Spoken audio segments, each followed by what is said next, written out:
100,000 elite soldiers, 10,000 unstoppable guerrillas, no tanks, no airstrikes, just brute strength and battlefield instinct. The jungle trembles as the two forces collide at dawn. Soldiers move in formation, precision, discipline. But the guerrillas? They come like a storm.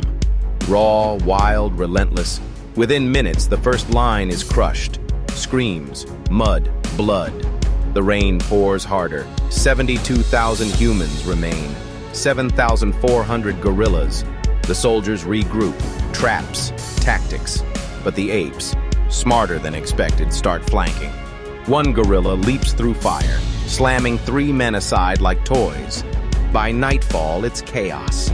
Blades flash, fists break bone. 28,000 soldiers left. 1,100 guerrillas. The battlefield is silent. Smoke lingers. Eyes meet across the fog.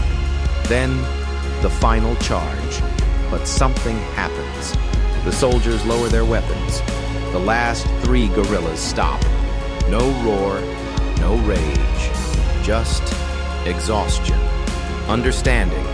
Only 4,200 soldiers and 3 guerrillas survive. War didn't decide the winner. Mercy did. Would you have pulled the trigger? Comment, Team Soldier or Team Guerrilla. Follow for Part 2.